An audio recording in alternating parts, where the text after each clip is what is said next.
India new দিল্লিতে student visa interview face করে visa decision নিয়ে ইউনিভার্সিটিতে আমাদেরকে এনরোলমেন্ট করা সঠিক সময় কোনোভাবেই সম্ভব নয়।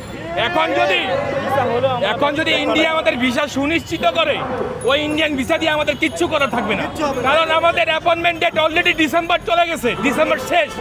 আমরা যদি অ্যাপ্লিকেশন করি আমরা অ্যাপয়েন্টমেন্ট ডেট জানুয়ারিতে পাবো, যেখানে আমাদের কিছু কিছু ইউনিভার্সিটি আছে, যেমন Polytechnic University of Bucharest, West University of Timisoara, Alba Iulia university, আরও অনেক ইউনিভার্সিটি রয়েছে যাদের enrolment last period December January first week, যেখানে আমাদের অ্যাপয়েন্টমেন্টের জানুয়ারি লাস্টে চলতেছে।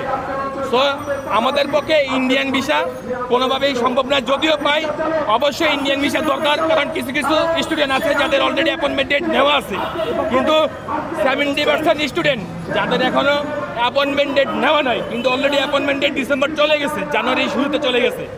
সো আমাদেরকে অল্টারনেটিভ অপশন হিসাবে থাইল্যান্ড এবং ভিয়েতনামও অন্তর্ভুক্ত করতেই হবে।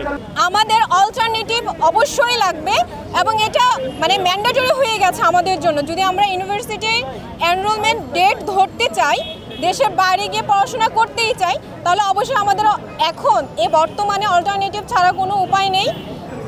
ইন্ডিয়ার কাছে আমাদের দাবি আপনারা একটা সুনির্দিষ্ট একটা সমাধানে আসেন।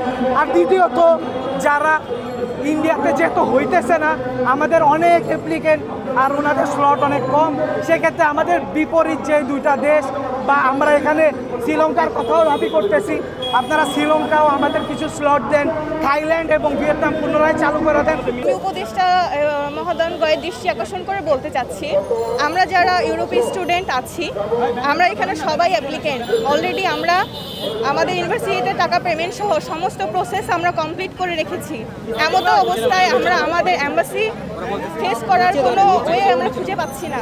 আমরা চাচ্ছি, আমরা অল্টারনেটিভ ওয়ে চাচ্ছি, হয় আমরা অন্য আদার্স কান্ট্রি থেকে, যেমন ভিয়েতনাম, থাইল্যান্ড অথবা শ্রীলঙ্কা থেকে, আদারওয়াইজ আমরা ভিডিও কনফারেন্সের মাধ্যমে আমরা আমাদের এম্বাসি ফেস করতে চাই।